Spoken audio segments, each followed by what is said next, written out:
check and see if it's on the channel this time.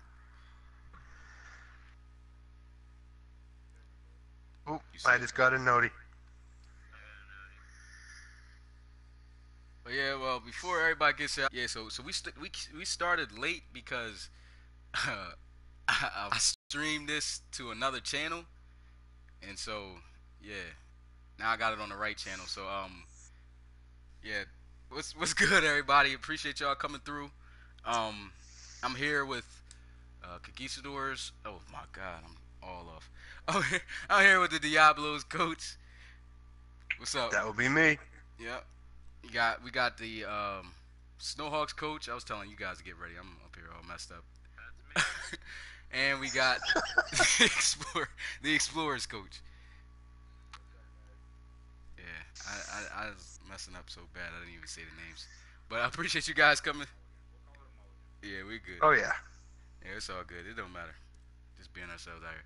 But yeah, in this live stream, man, we're gonna be talking about pretty much the draft, the schedule that we got now that the schedule's gonna be out, where guys can see that at, and ask a couple questions to the coaches. But we're just gonna start out with some questions about the draft. So the draft, of course, as you all seen, passed. It was a great draft, a lot of good picks, and I just want to start off with asking each of my not co-hosts. What would you call you guys? Guess. Guess. Yeah, I'm tripping. Each of my guests a question in concerning the draft, and just want to start off. I'm gonna start with asking Mitch to start the first question of who had the best draft. Who you feel had the best draft in the draft? In my opinion, I think the best draft had to go to the Houston Voyagers.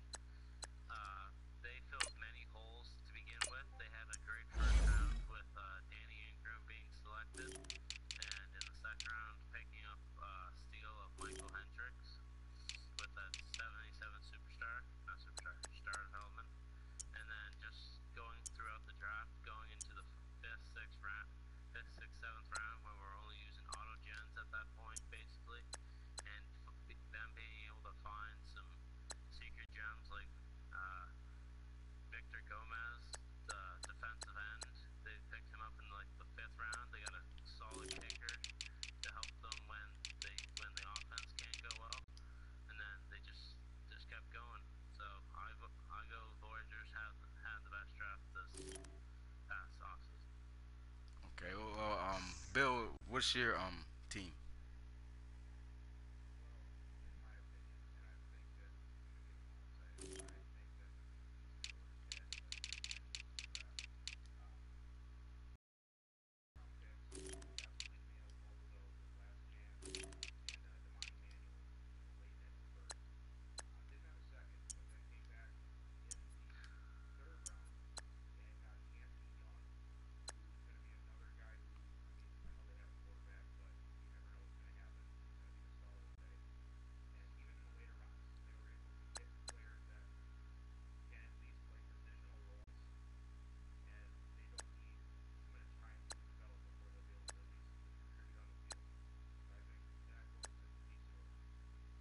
Real quick, guys. The chat saying that they can't hear anyone except Smitty.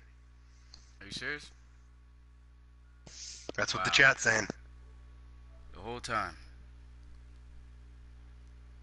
Yeah, this did not start out as good as planned. So I'm gonna go ahead and make sure that gets fixed. Um, I don't see how that wasn't happening because I could hear everybody. I could hear everybody on the stream when we were streaming on the other channel on accident.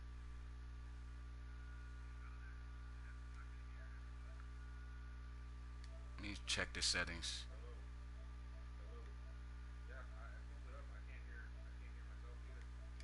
They have this problem when me and Connor were like, well, actually our problem was no one could hear us, period. But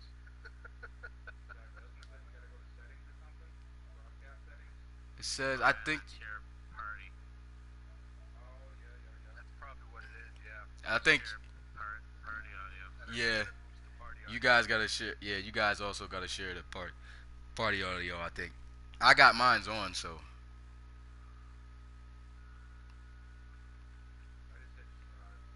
It says video clips and broadcasts will include all audio from players in the party who allow their voices to be shared. Oh yeah, you guys got to do it too. Party settings. Yeah, just go to the party set. Yeah. Always allow. There, I'm good. So you guys. All right, I think I'm good now. Checking.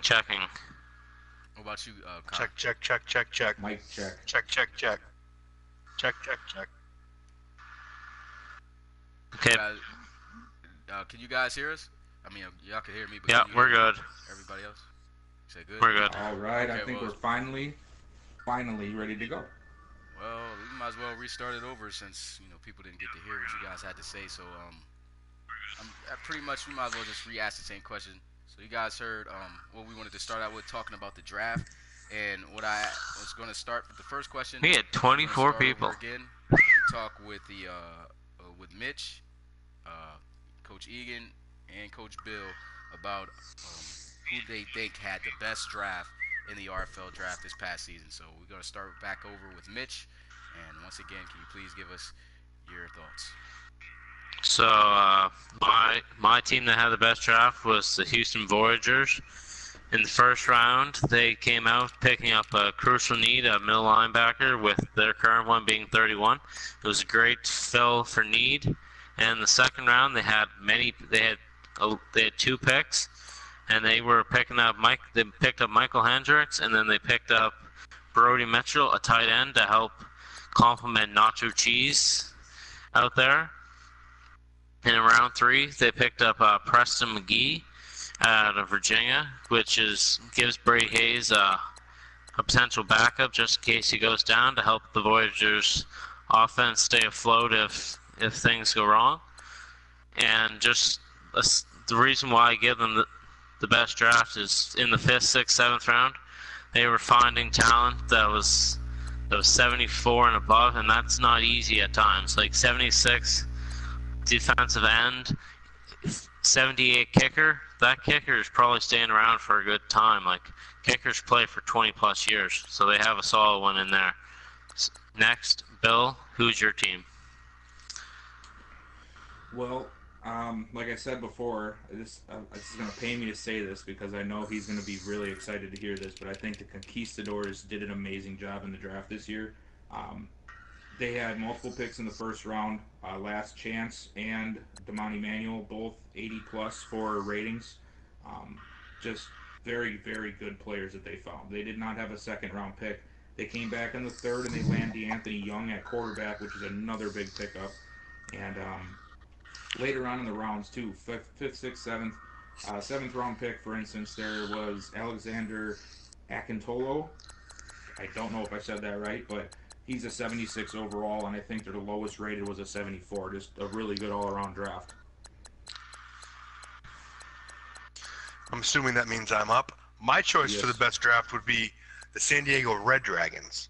In the first round, they hit it out of the park. They take outside linebacker Jack Higgins. And I know, they already have Charles Raymond. They don't need another outside linebacker. Well, sure, that may be true, but when you have an opportunity to get an impact player like Jack Higgins, you make that move. In the second round, they go out and they pick up Bobby Boucher, the safety, who, although isn't the greatest player in the world, is at minimum a stud special teamer and could potentially transition into a linebacker role in the future, given his skill set. Furthermore, they get Jaden Desmond, the wide receiver. They get Harry Fuller Jackson, who's going to be a nice backup quarterback for a few years. Tyler Mendoza, the center. And then in the last 2 rounds, which is where I really give them a lot of credit here, they pick up Cole Mitrione, the kicker, who's a 78 overall. And they pick up Will Schwartz, the punter, a 73 overall. And I know kickers and punters get overlooked a lot, but filling 2 critical needs with 2 cheap young assets is a wonderful way to move forward in this league. Definitely some great selections in terms of teams who had the best draft. And so going from that question, it's time to move on to the next question, which is pretty much the opposite of what the first question was. And it's, what team do you guys feel missed in the RFL draft? And we can start back out with Mitchie. I think, in my personal opinion, the team that missed out was the Cougars, with their first-round pick being not a bust, but definitely underwhelming. as expectations had it with Javon Payne, middle linebacker out of Virginia, only being a 74 normal. There was many more better talents at middle linebacker than Javon. To the second round, they took a left tackle. It is what it is. Offensive line depth's good at times, but definitely probably could have looked for a better need at the time to fill. In the third round with the fifth pick, they took a right end when they already have a solid D-line all around. Yes, depth's important, but still in these early rounds, you can probably find a better position that like might spike interest in like a skill position that you could be lacking. But I got to give them props. They went and got a tight end in the fourth, but they already had a tight end, so it's just going to be a backup there.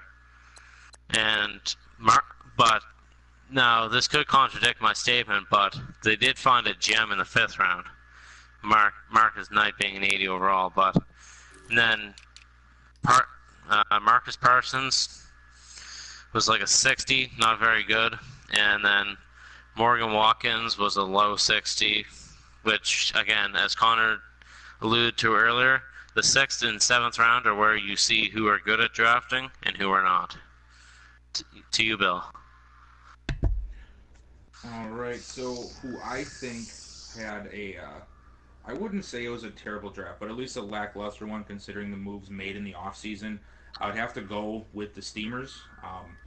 As we all know, who's been around the league now this offseason, they made a lot of moves. And I just do not feel that with the 3 first-round picks that they had, that they really found a way to bring in players that can help them now fill the holes that they made by all of the trades and the releasing, free agent signings. It just, I really expected them to make a bigger dent in what they needed for the amount of draft capital that they had by the crazy amount of off-season stuff that they did.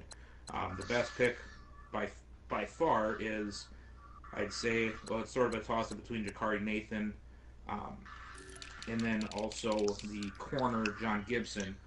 But outside of those two, none of the players that they got, I think, are going to be able to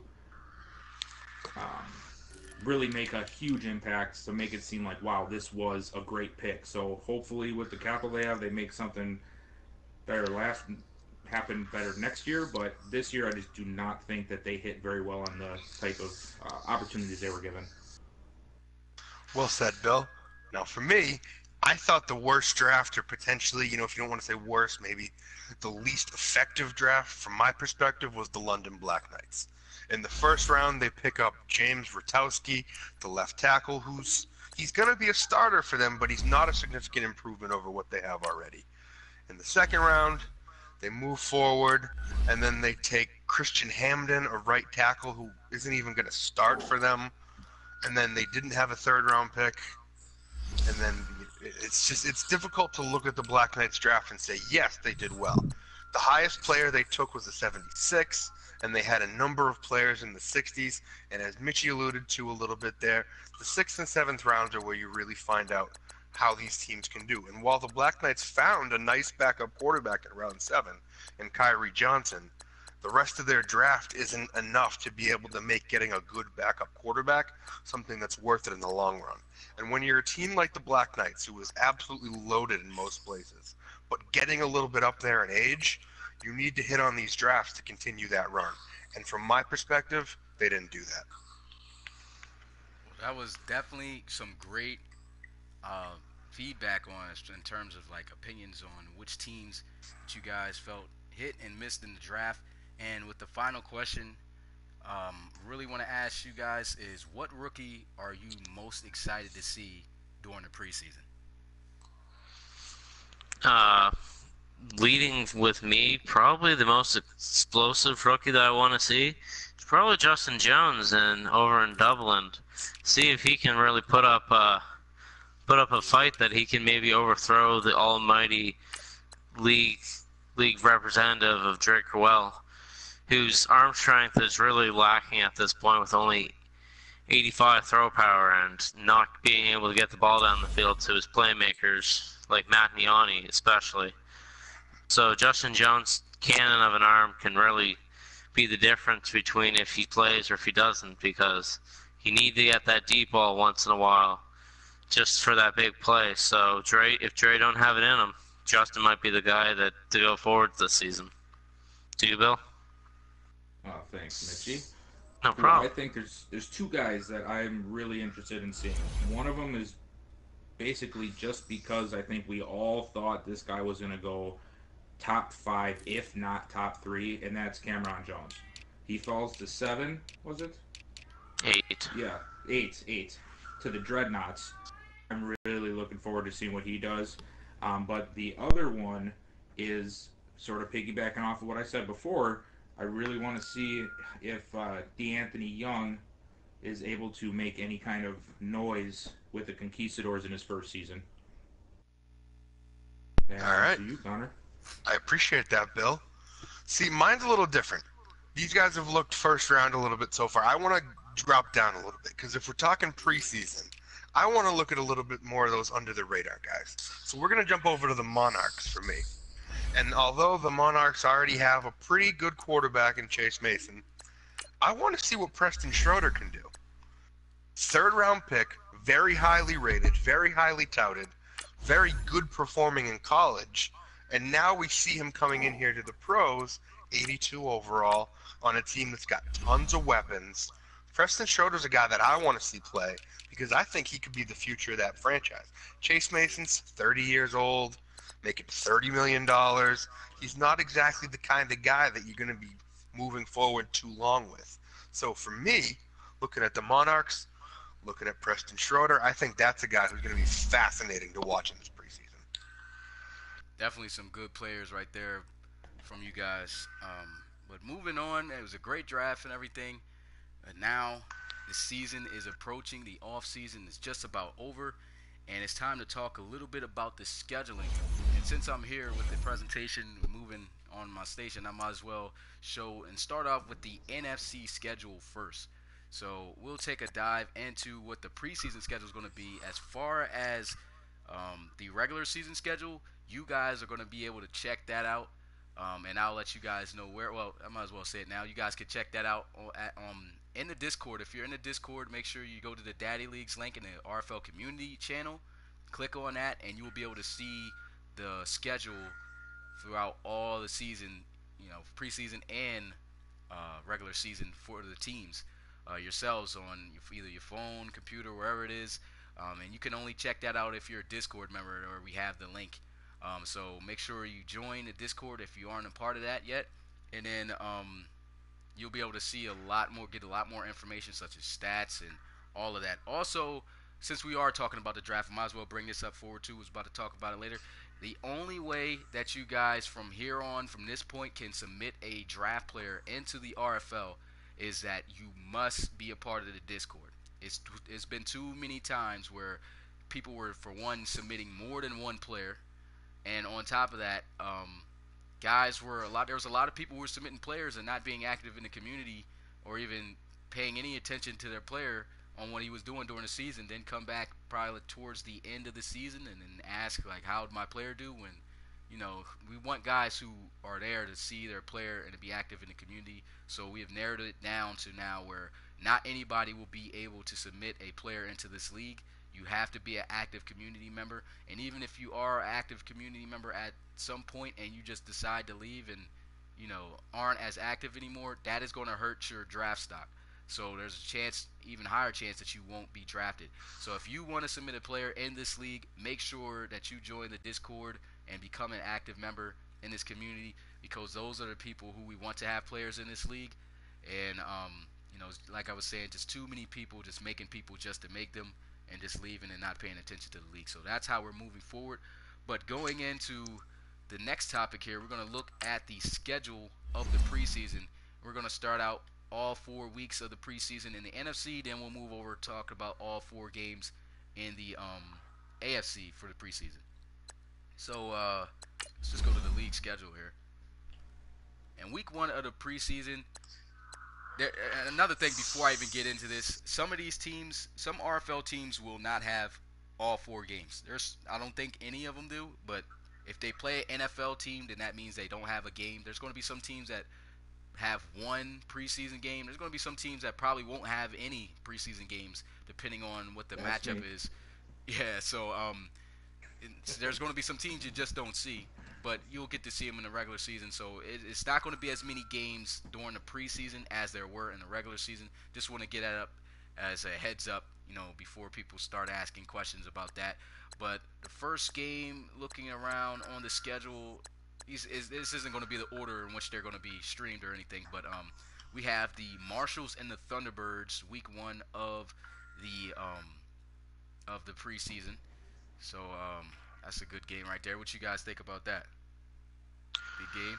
I think it'll be a solid matchup with being able to see the backups of both the Thunderbirds and Marshals for most of the game. You can see the free agent pickup to replace Kyle Bain, Jameson. So we'll get our first look at him and see how that pickup will look, and we'll also get to see the new running backs to do the rotation, like Camardi Smith, who came from the Condors. Bill, thoughts?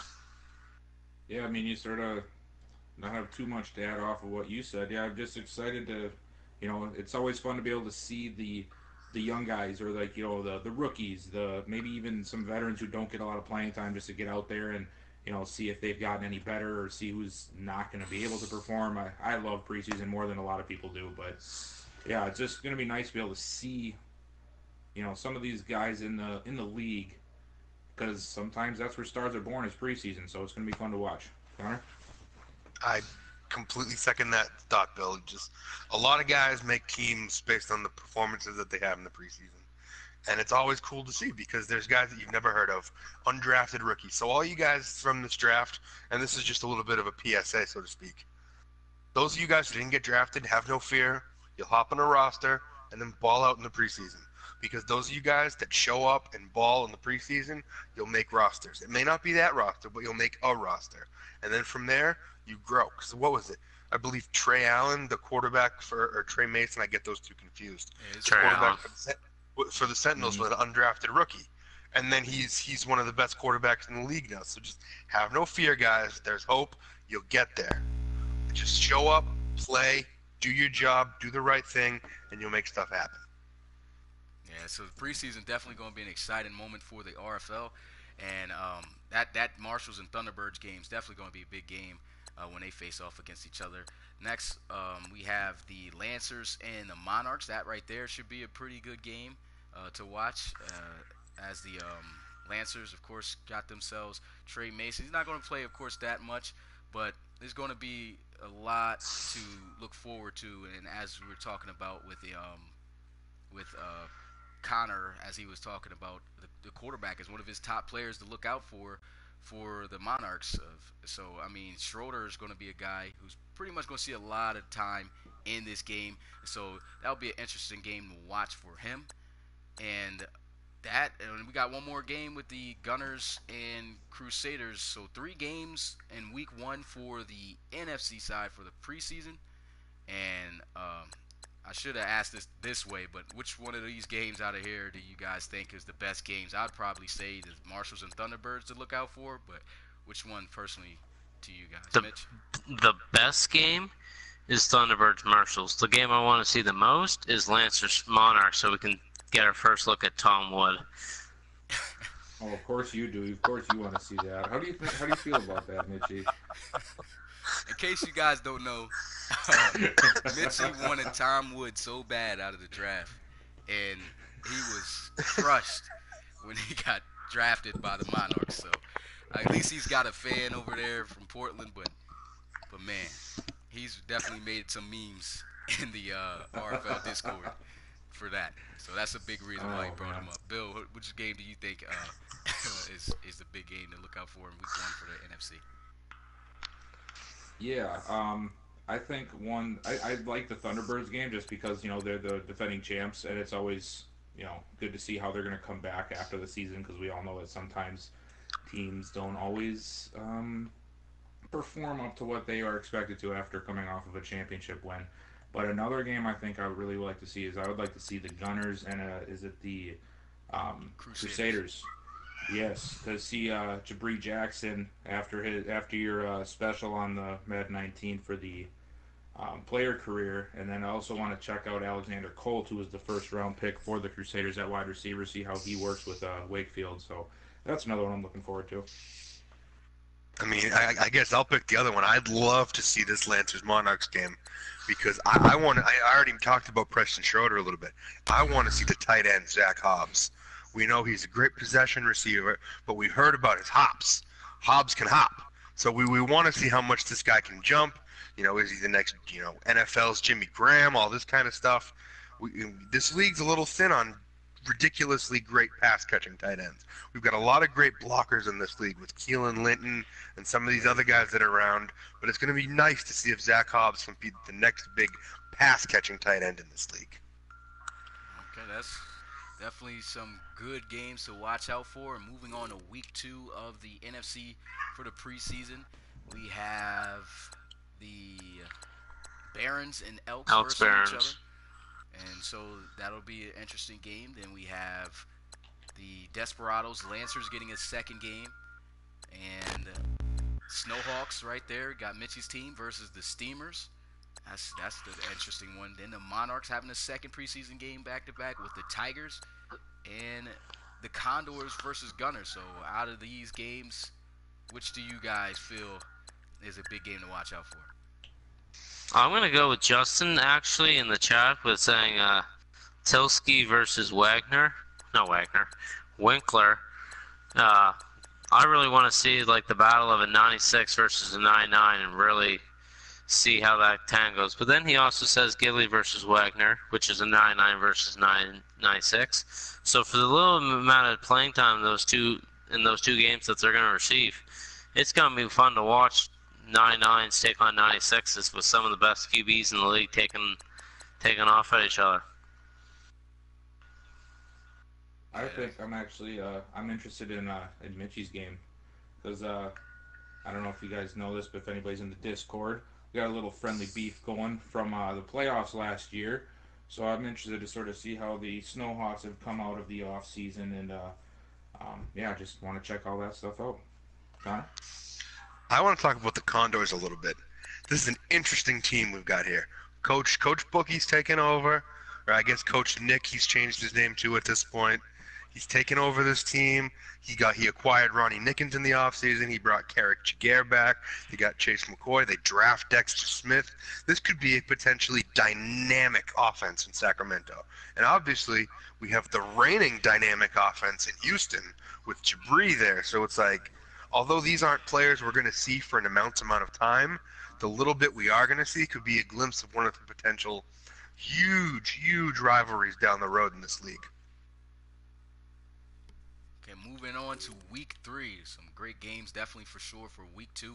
And week 3, we have to start out the Gunners again with the Snowhawks. And then we have Coach Egan getting his first preseason game in week 3 against the Monarchs. Then it's the Shamrocks versus the Steamers. And Lancers versus Marshalls. That's a division rivalry right there. So which game do you say is the most interesting to watch out in week 3 of the preseason in NFC, Mitch? Not that I want to toot my own horn, but I am incredibly interested to watch the Gunners Snowhawks game just to rehash the playoffs last year when they took on each other in a 20-17 loss by the Snowhawks. So that's going to be a playoff rematch, and I'm really interested to see how my offense can take on the Gunners defense with my backups in. Bill, what's your thoughts? What's your most interesting game? I want to check out the Diablos. I want to see what Connor put together here in the off season.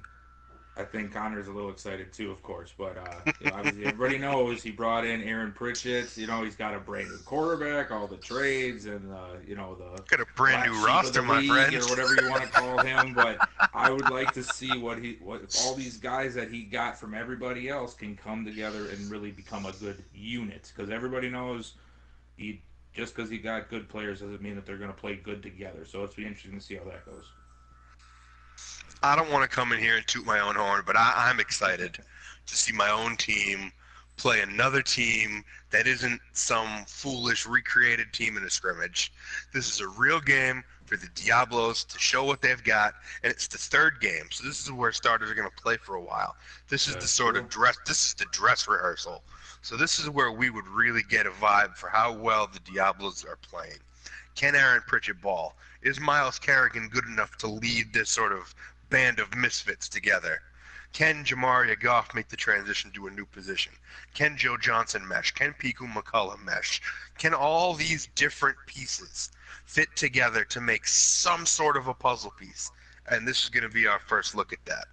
Hard not to get hyped. Yeah, I'm gonna be honest. I might as Nice well give my monologue there, opinions man. also on the best games of the week too, because these are kind of interesting. Just to have you guys going, me not pitching. I really do think that the Diablos and the Monarchs game is going to be that game to watch in week 3 of the preseason of the NFC. But moving on to week 4, the final week of the preseason, we start out with the let's see what we got here. We got the Barons and the Snowhawks, and after that, we have the Tigers and the Gunners. Look like the Gunners got a game every week. We got the Steamers and the Desperados, and the Monarchs versus the Shamrocks. So, out of those games, you guys, who do you think is going to be that game to watch? What game do you think is going to be that game? I think that the Week 4 preseason matchup is honestly going to be the international game of the Monarchs versus the Shamrocks, with there being a new Shamrocks coach, to see how he can put his own spin on Tom Wilson with the Week 4, where starters play nearly the whole game, just so they can get warmed up for the regular season. So we're going to see Tom Wilson for probably 3 quarters against Chase Mason for 3 quarters. So that's like a divisional game. So it's going to be like a setup for how the whole season's going to run out over the course. So that's mine. Okay, Bill. I'm gonna have to go with the Desperados and Steamers matchup.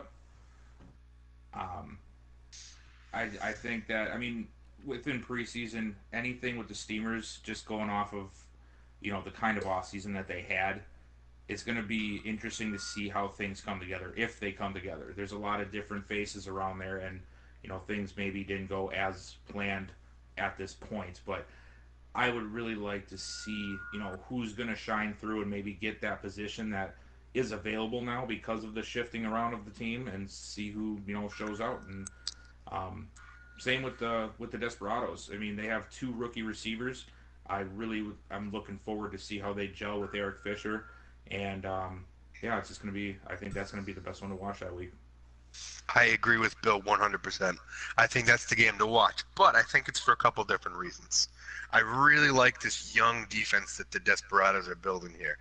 And I mean, although they do have 2 aging pieces in DeAndre Cummings and Nolan Harrell, they have guys like Ethan King. They drafted Tom Bro. They have, Jason Williams is getting up there in age, but he still plays hard. I mean, these are players who could form a pretty solid defense this year. And as we saw last year with the Sentinels, defense can carry you all the way to the chip. So if they can prove it, this defense could be pretty good. And I feel like Reed Wagner will be a good test for him. Yeah, this is the exact same game I would agree with as well. For one, because the Desperados, this is their first game, I believe, of the preseason. It might be the second, I can't remember. But I just really want to see how exactly, like how Coach Egan was saying about this defense, how good this defense really does against the Steamers, who supposedly may have a strikingly good offense now that Reed Wagner is in Memphis. So, I mean, it's good to see how they go up against each other. Of course, this is week 4, so they won't see, much of each other playing, but just that short amount of time that they will have against each other should make for a good quarter, or however long that they'll play on the 4th. I believe it's just 1 quarter, but still should be a great start to the game to watch them go at it and see just how good Reed Wagner is as a quarterback for this for this preseason before heading into the regular season. But that's going to do it for the NFC side of the schedule, and we'll go ahead over to the AFC side and discuss the scheduling over there for the preseason. Like I said, if you want to look at the schedule of the regular season, then you got to join the Discord, and once you join the Discord, hit the link in the RFL community channel, go to the Daddy Leagues, and you'll be able to see each team's individual schedule throughout the season. So if you want to go ahead and look at your favorite team's schedule or what teams they'll be facing up, how their season's going to shape out, go ahead and check that out.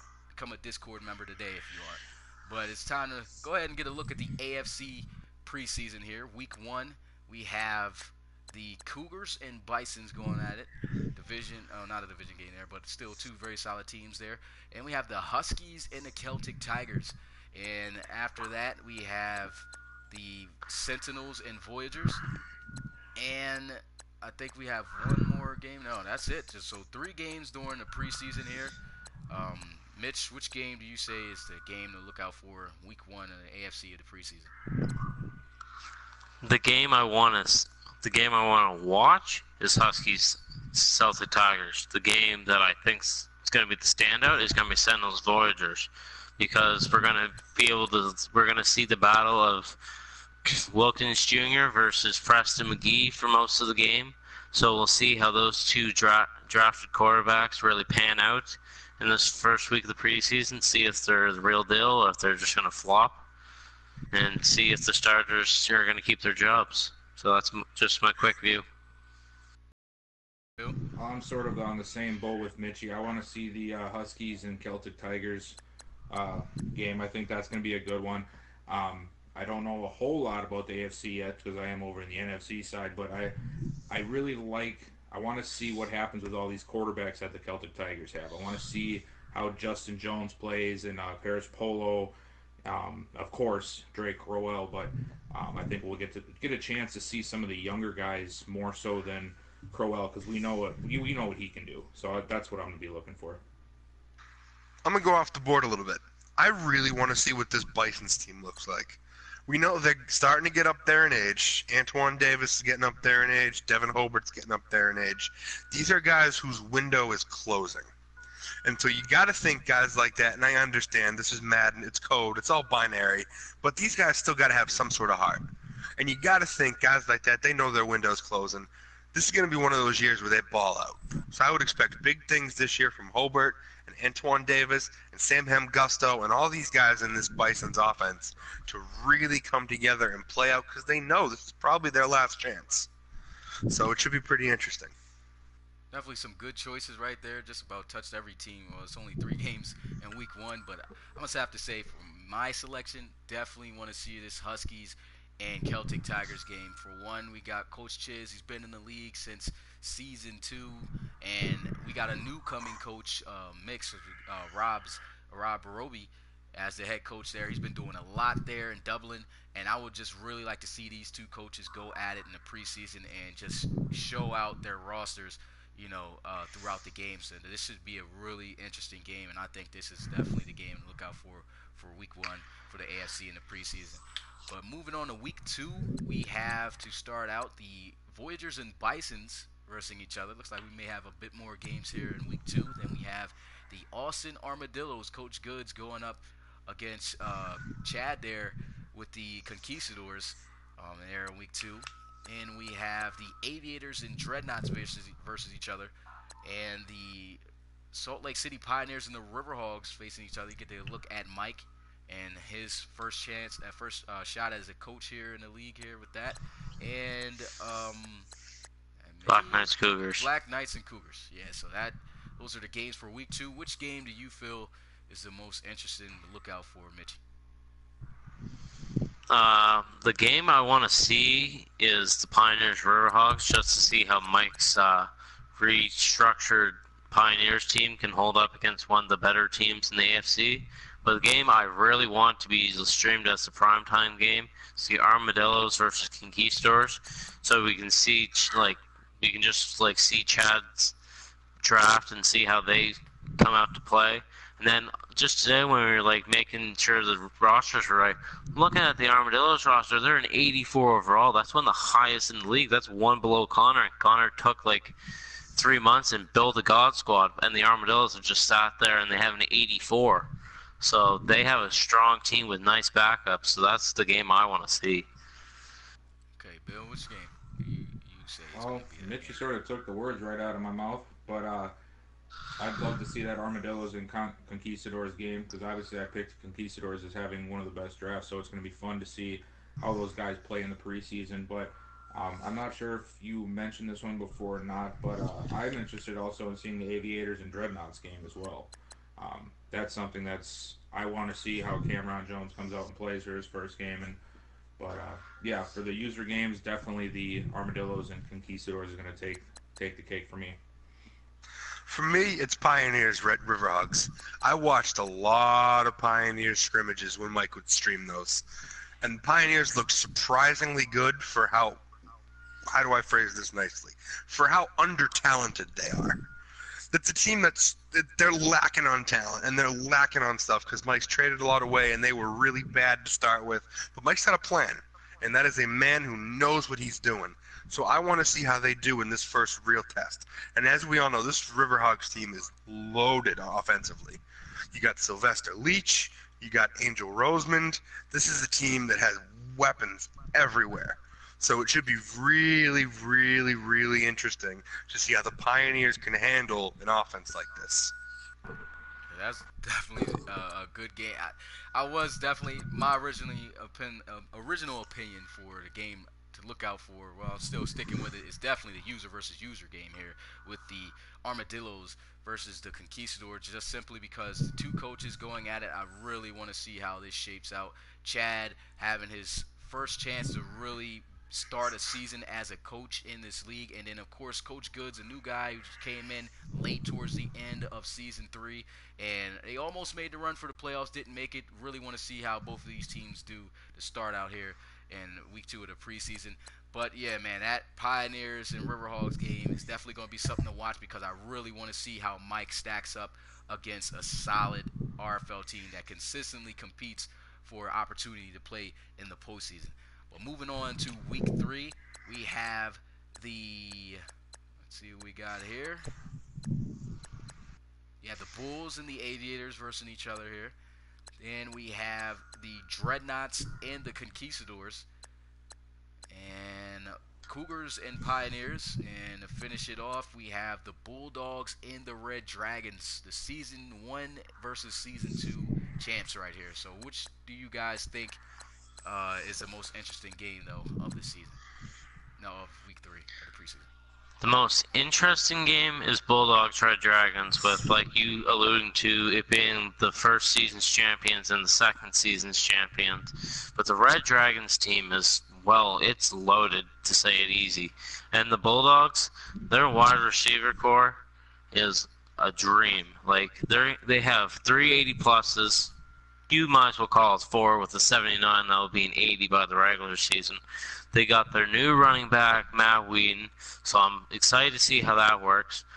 They drafted a Autogen Ishmael, left outside linebacker, 82 overall. That's an amazing pick for being an Autogen and like really having nothing about it.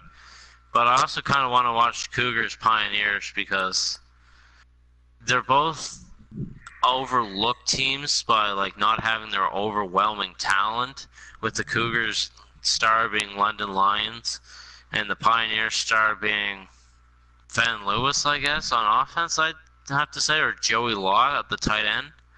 So yeah, Bulldogs Red Dragons are the game to watch. Bill?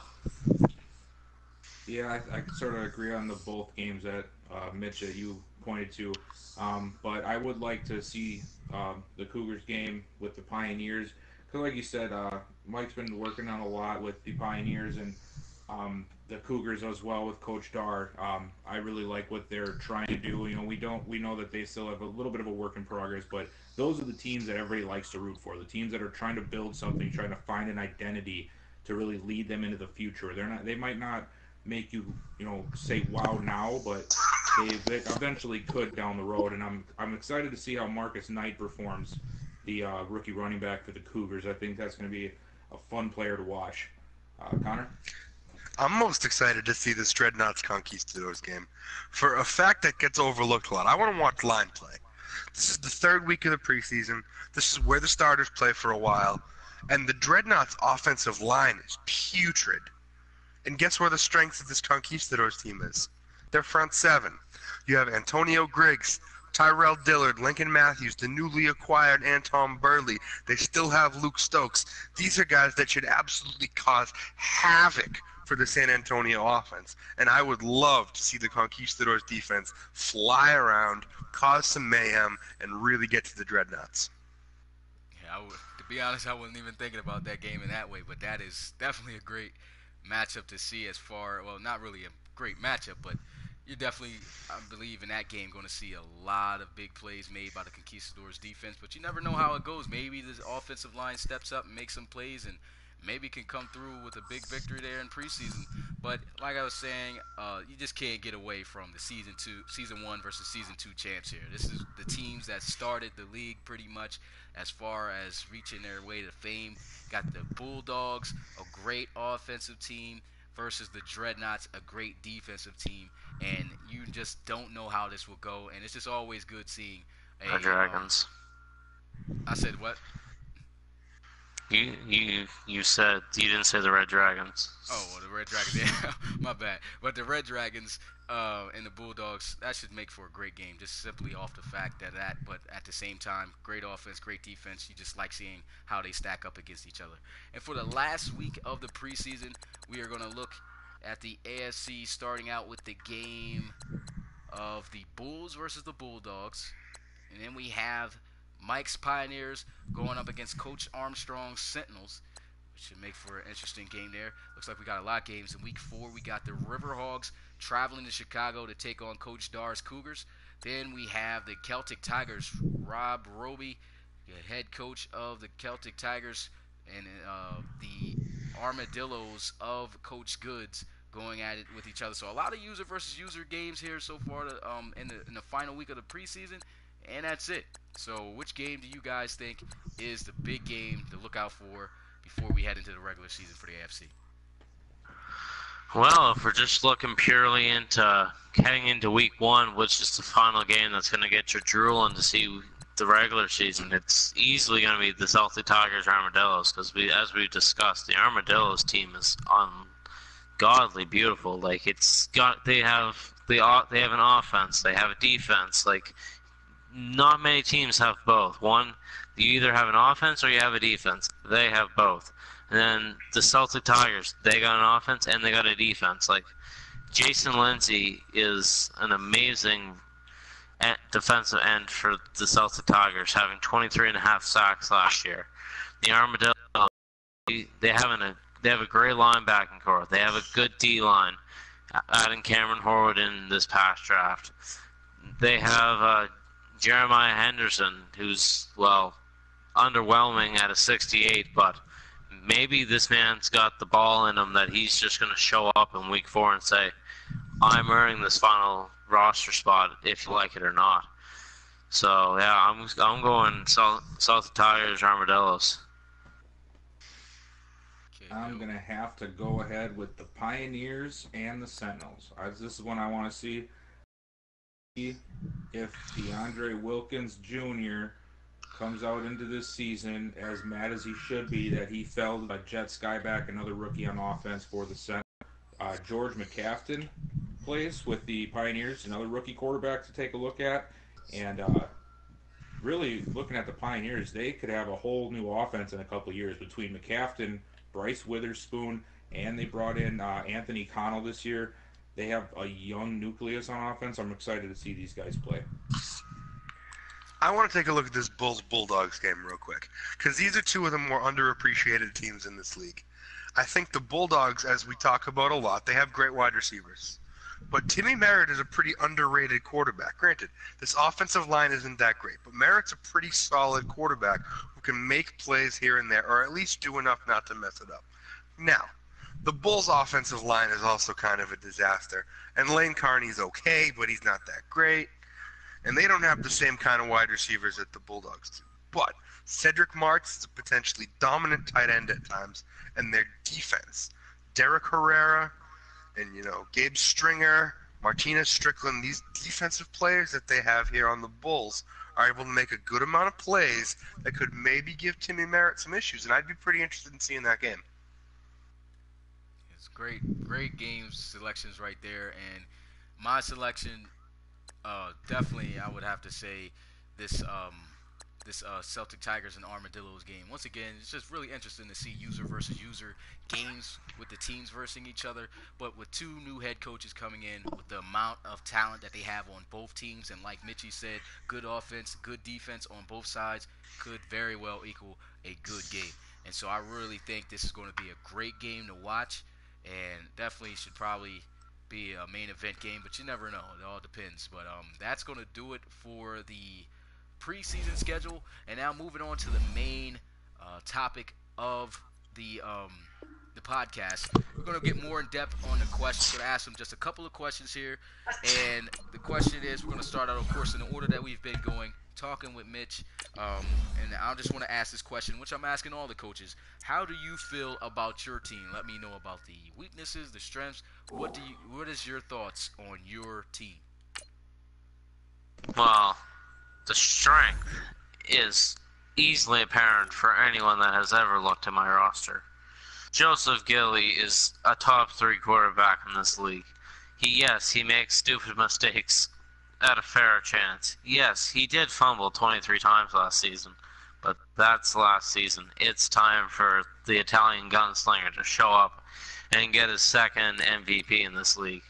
He's a 99 for a reason. He plays like it. He shows like it. We lost Joe Johnson to Connor's team in the offseason. We lost 2 offensive linemen, and we've replaced them with fair pieces that'll help the offense keep going. We might have lost 2 offensive overalls, but I really don't think the offense has changed much. We lost JJ, but that's the real loss there. But for surely the weakness of this team is easily the defense, and the cornerbacks is where she lacks.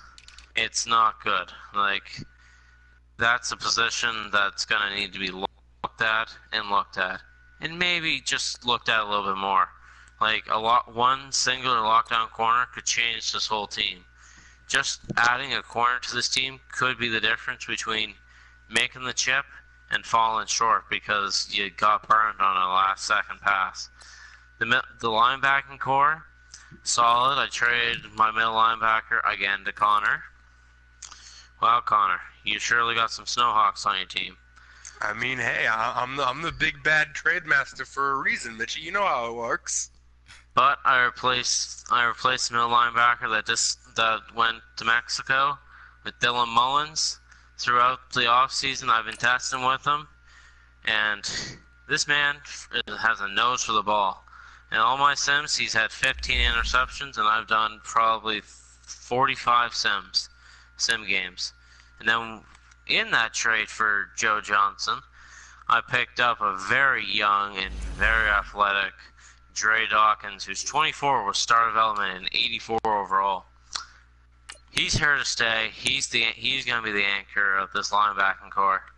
Now, the safeties of this team, they're pretty nice themselves. Like, I went to the Voyagers, and I gave up my second-round pick, and I went and got Hayden Harold, and then I already had Victor Stills on this team, who's 5 quick, and he's only 23, so you best believe he's still got a D-line.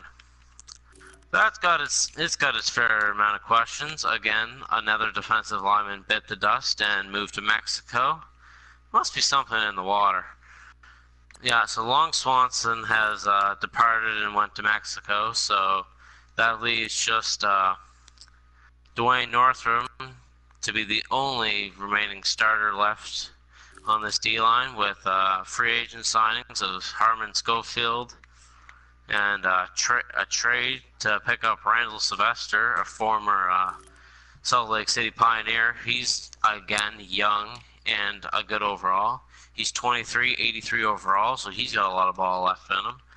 And probably the most interesting focal point of this whole entire offense is converted outside linebacker Kobe James, the defensive tackle, who's a 78, surprisingly. He's not the heaviest guy, but he's made some pretty big tackles in some scrimmage games. He actually got tackled Miles Kerrigan in the backfield.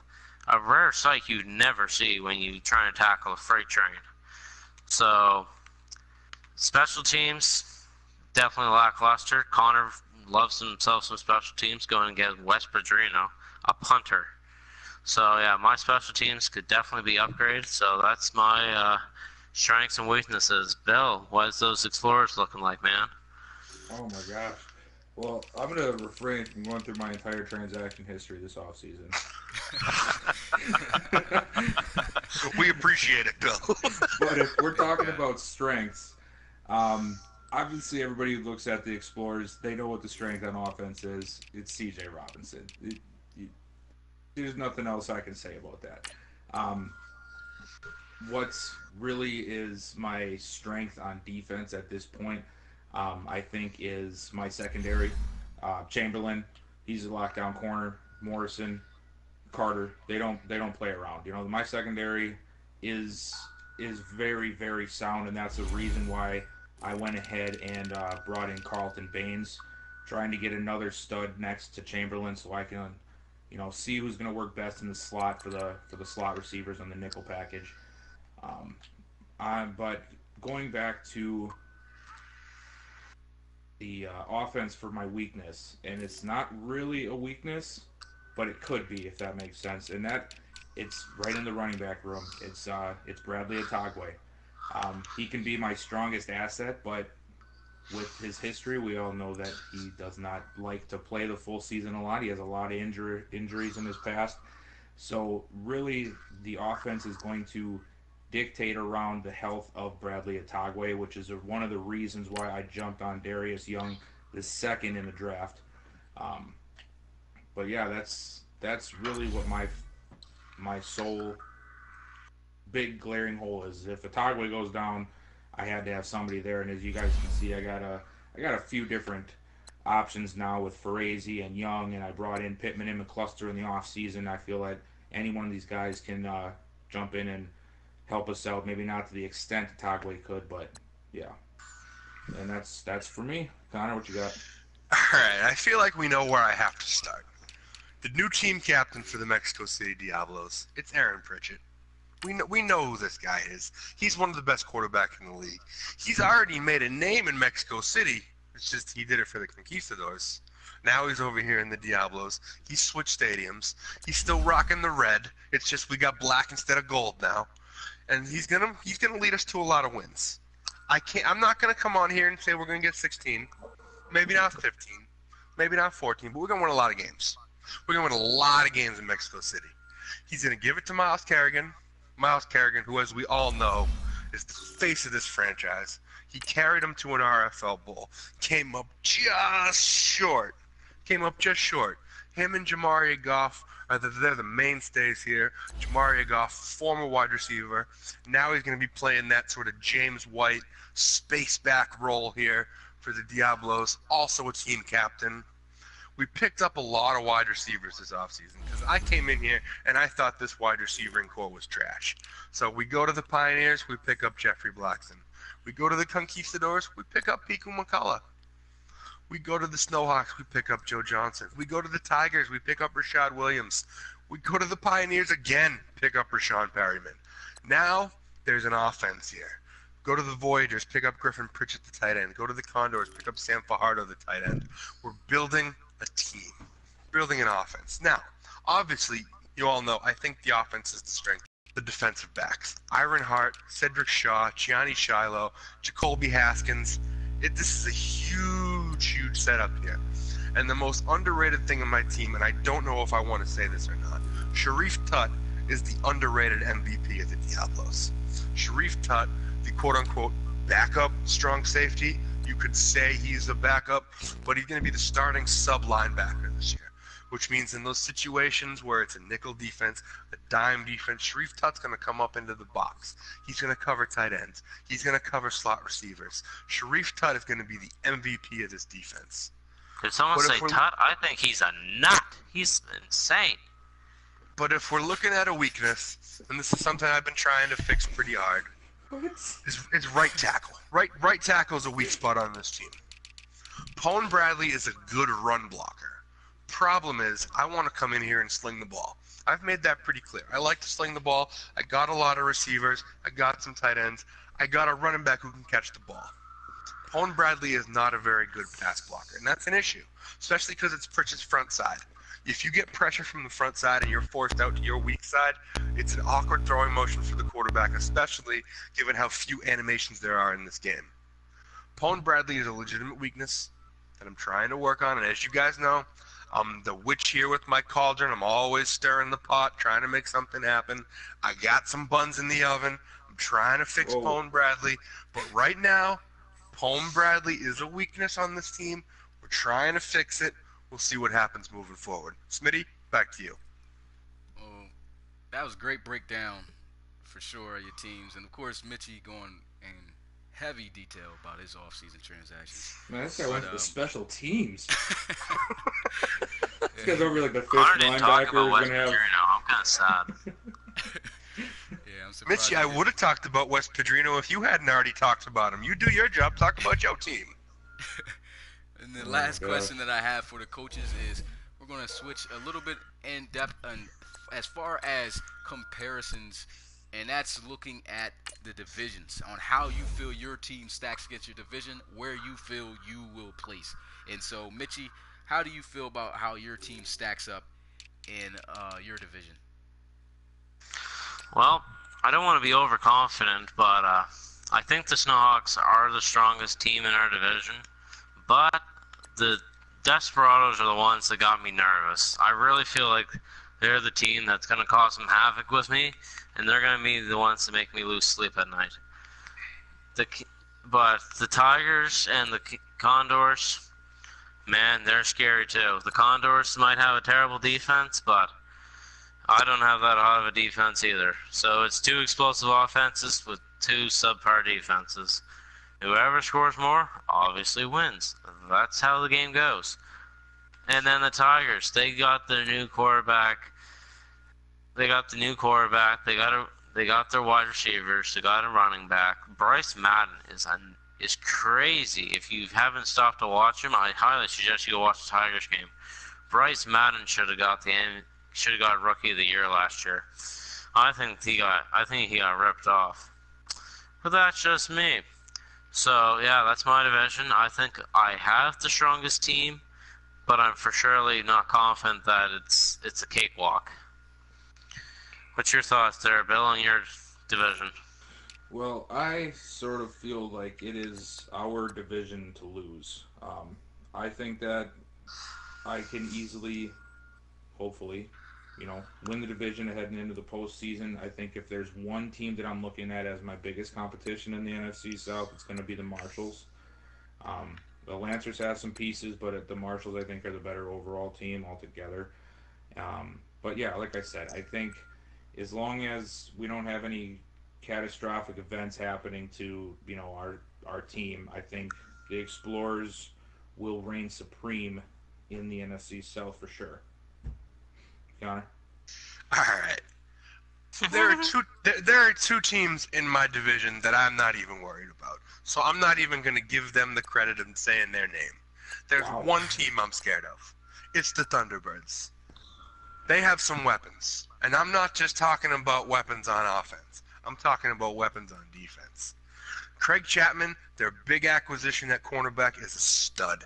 He can lock down any one of my receivers whenever he wants. The question's going to be, who do they pick and how do I maneuver that accordingly? Jiren Gray, there have been some reports that Coach Kozera said he might want to move him inside, he might want to leave him outside. That's the type of thing that makes it a little bit difficult to game plan for.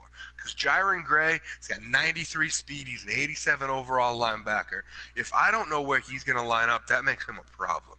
And obviously they have LC3 at quarterback. But the thing is, these mobile quarterbacks aren't quite as, advantageous in this year's Madden as they have been in the past.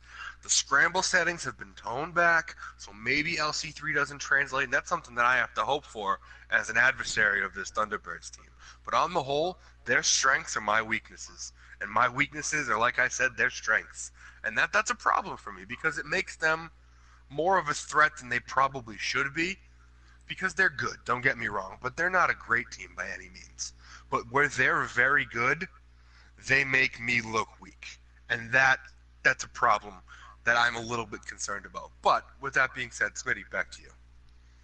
Great breakdowns right there on the comparisons between you guys' teams, and obviously it's good that we had you guys on the team of the show because your teams are pretty much powerhouse teams in your division. Of course, it's going to be interesting with that battle in the NFC North with Connor and Coach Kozera. That's definitely going to be a big matchup between those two.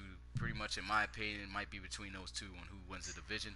But yeah, so that's going to do it as far as the main questions, the main topics of this stream. But now we want to move it over to the audience. And so what we will be doing now is answering 10 questions from the audience. And you guys can ask anything on how you feel and let me know, let us know, any questions that you just want to get out there to ask. You can ask anybody who's on the show as a guest, anything. And yeah, we could go from there. So any questions that you guys see, also Mitch, Connor, and Bill, make sure feel free to point them out and answer. I'm scanning. I don't have my phone in front of me, so I can't see the chat. I think Rob wants to know what kind of buns Connor has in the oven, but that's for another day. It's a what did you say? Did you say buns in the oven? I did say buns in the oven. All right. On a more serious serious note, we got Ethan asking who do we think is going to be the offensive rookie of the year and the defensive rookie of the year in each conference. Mitchie, you go first. Probably the offensive rookie of the year in the NFC file is probably. I didn't actually think too hard, and I probably should have looked harder into that, but. Trying to think of who was the most explosive guy coming out of the draft that's in the NFC file. AFC, it could definitely be DeAndre Wilkins if he gets to start. Defensive, probably is going to be Max Knight out of Toronto. But NFC Rookie of the Year on the offensive side of the ball. Max Knight, I think, is on the NFC side. He is. I said he was going to be the defense. Yeah, but you said for AFC, you said no, I said yeah.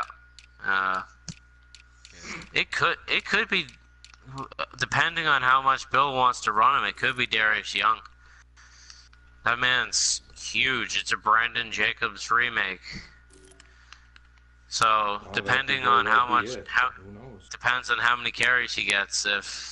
If he goes over Frazee and Otagwe goes down and Darius Young becomes the focal point of the running game, I definitely have no doubts in my mind that it's definitely could be Darius Young. Now on the AFC defensive side, probably going to be DeKing Armstrong because that 80 overall superstar is going to get him Devin well and getting those stats up quick. So his coverage stats are going to skyrocket by the end of the season. His speed could go up, his excel, his play rec is huge. If you can get play rec boost throughout the season, that can change it all. So yeah, so for NFC offensive rookie of the year, I'll go Darius Young.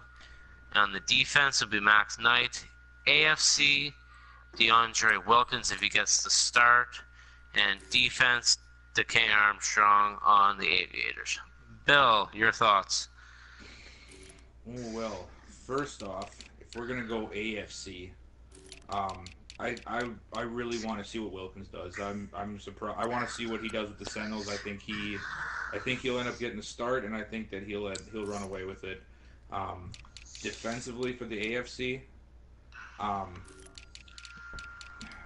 yeah, I mean, I sort of going right off of what Mitchie said, but he's going to be a very solid defender, and I'm sort of excited to see what he does too. On the NFC side of the things, you know who I want to see be the defensive rookie of the year, Mitchie? Who? I think Tom Wood's going to be an excellent player. I hate to break it to you, man. I've done a couple sims, and he wins it, so there's a chance. Hey, you know what? You might have been onto something. I think he might be able to sneak in there. He's the number one corner right now for the Monarchs.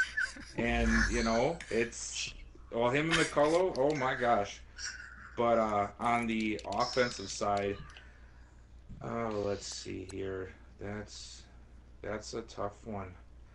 Honestly, I'm gonna toot my own horn here. I think Young is gonna show up during the season. I think I'm gonna be able to get him some touches, and he's gonna ball out for the Explorers. All right, I'm going to do Smitty a favor, and I'm going to hang tight in the NFC while he's still in that file. I know, right? I'm trying to keep up with you. I've been moving, trying to keep the presentation going. Is that what you're doing? Yeah. I feel like the most obvious choice, in my opinion, for Offensive Rookie of the Year in the AFC is Kenny Steele. Like, the guy's going to get a ton of touches there with the Barons.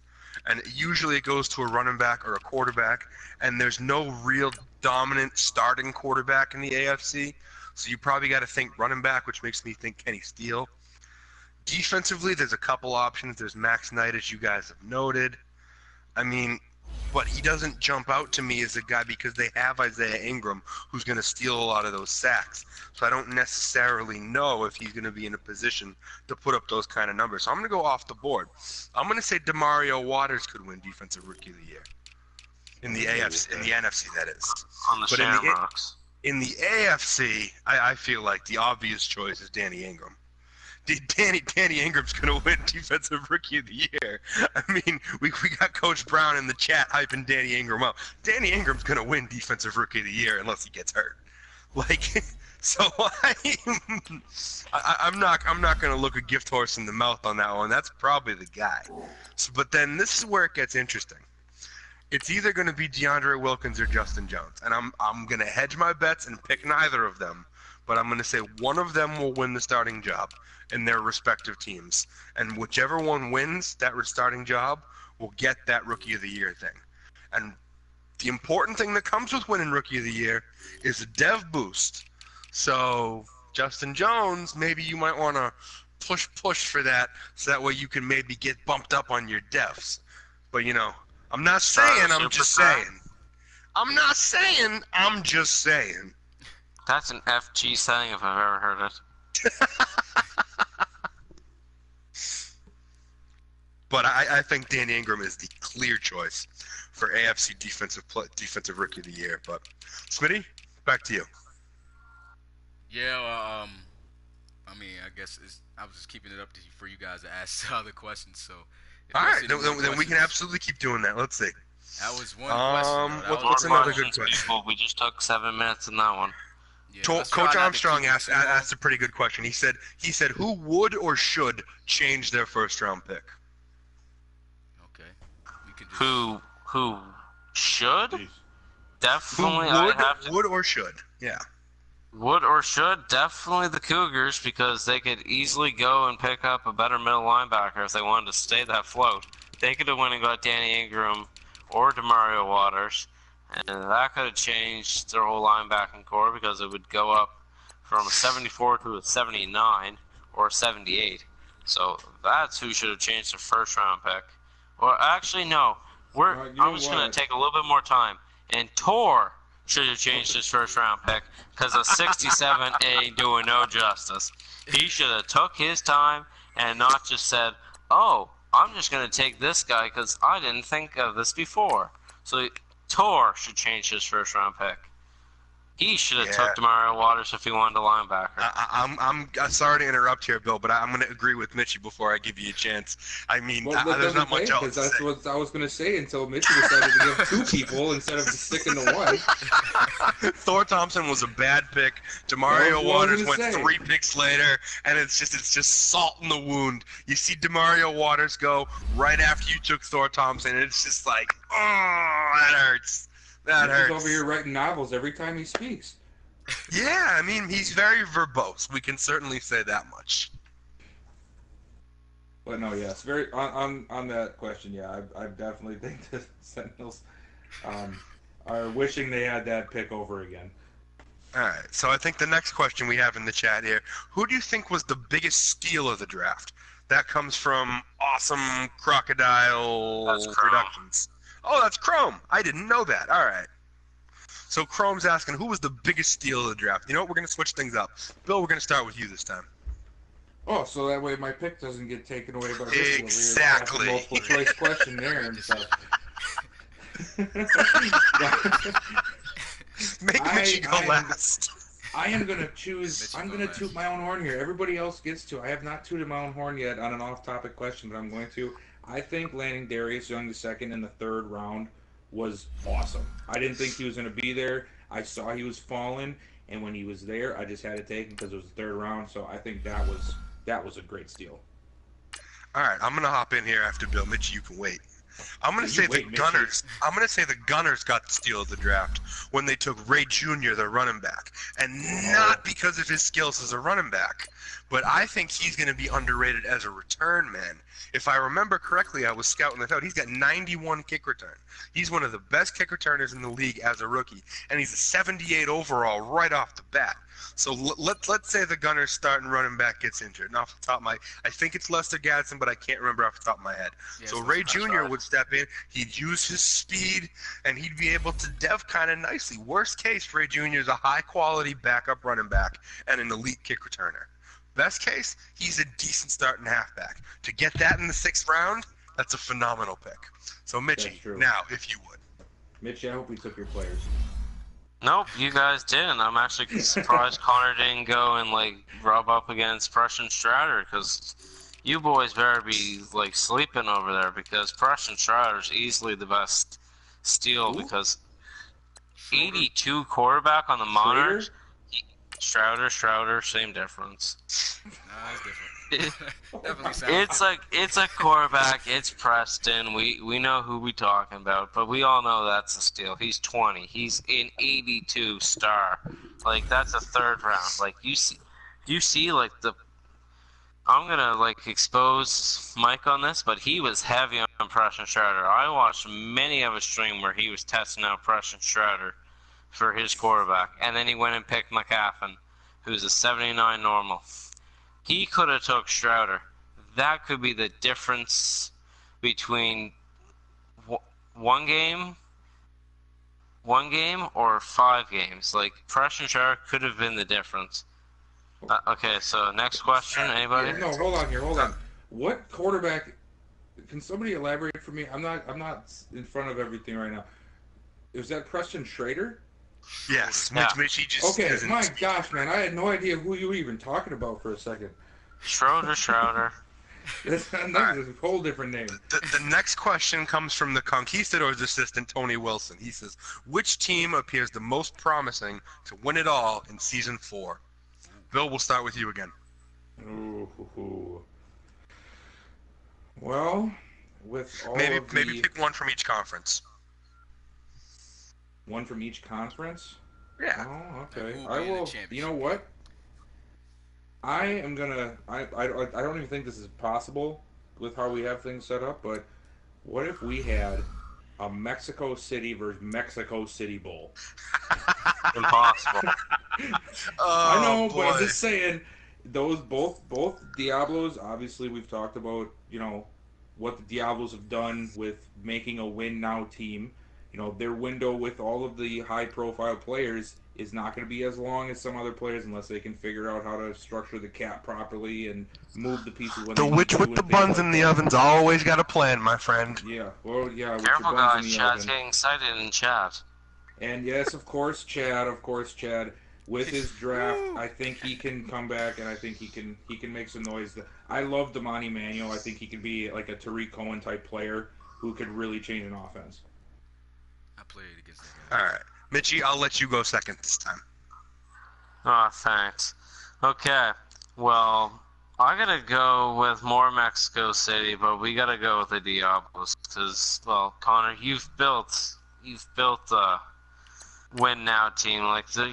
You can't deny it. You got everything. You completely rebuilt the offense. You took half of my players because I gave them to you.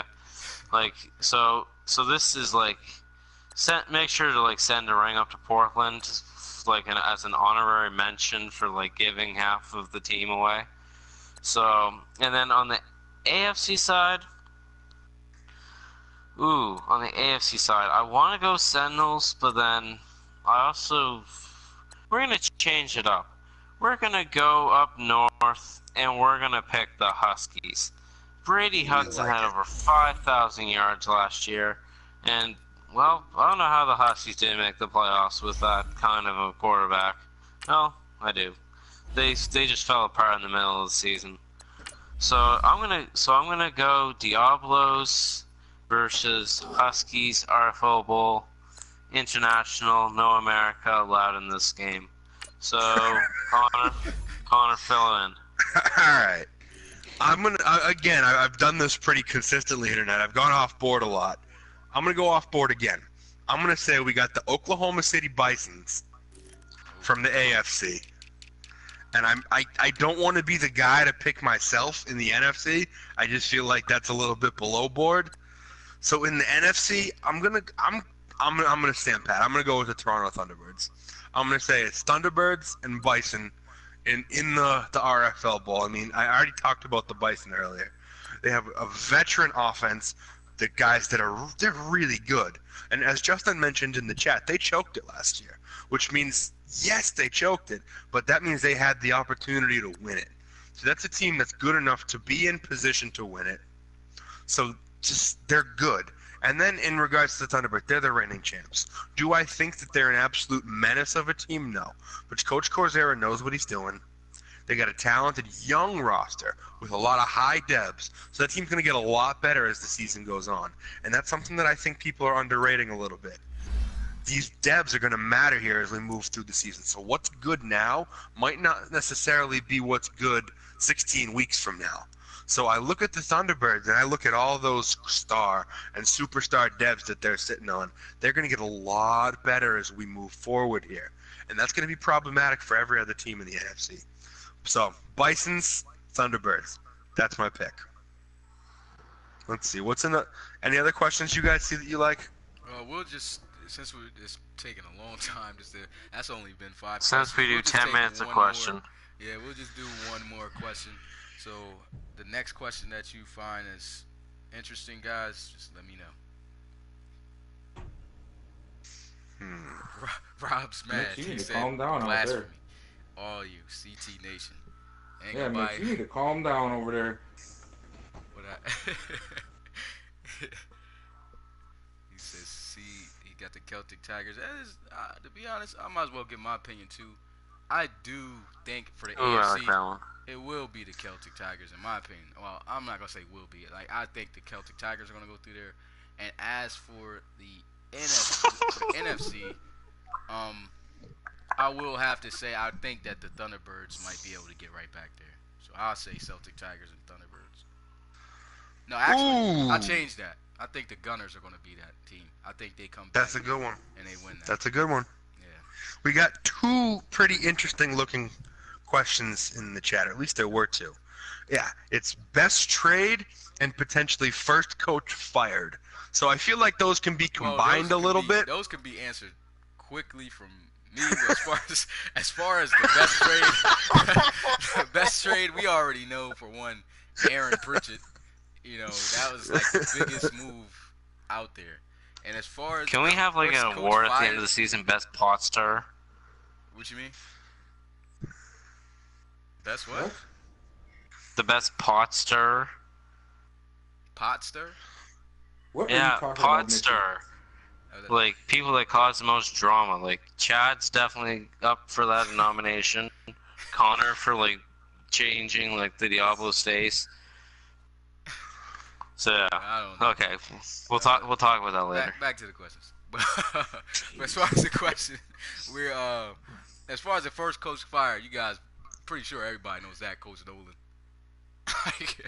That guy went on the craziest rants every time the Explorers would lose a game.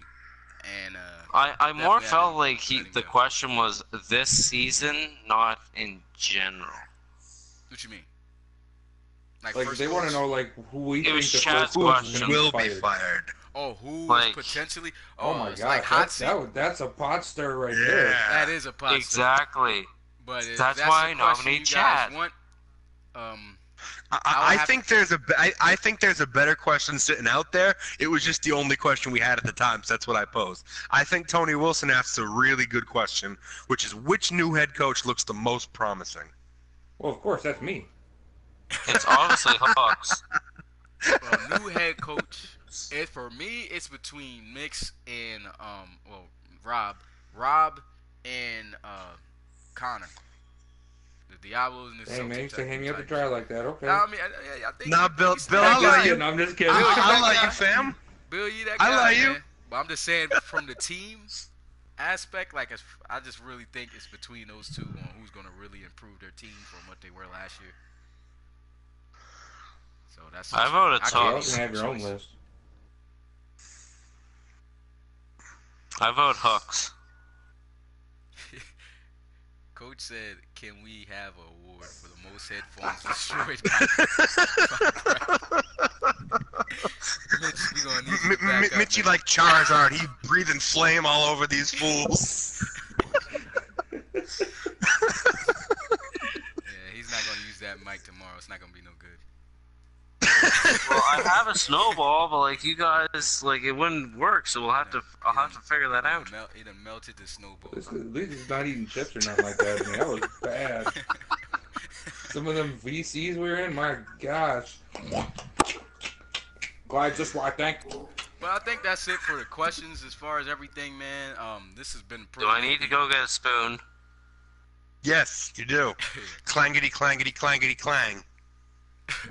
Yeah, so I think that's going to be it for the podcast. We appreciate you guys coming through, asking questions, and hearing, what's going on. And before we close out, I got one more surprise for you guys, and that is, when is the season going to start? Well, the season is this is going to be the preseason game. We've had a couple of good games, as you've seen. We went through the schedule and was talking about each game. But starting tomorrow, the first game will Boom. be at 7 p.m. No, 7:30 p.m. Eastern. Tomorrow. And it will be New Year's Eve, Toronto boys. Huskies. New got Year's Coach Eve. Chiz versus Coach Roby. Celtic Tigers versus Huskies. So that is going to be the start of the season, and it starts tomorrow on New Year's Eve. So big announcement right there. Just want to let you guys know that. Get fired up for the season. It all starts 7 p.m. I'll make sure to post the news out there also on the social media accounts, and we're going to get the game rolling, man. So that's going to do it for this live stream, for this podcast / live stream, both. And I will see you guys next time. Appreciate Coach Egan, Coach Bill, and of course Mitch coming through for this podcast as guests. And we'll talk to you guys next time. See you tomorrow at 7:30, and we're out. Peace.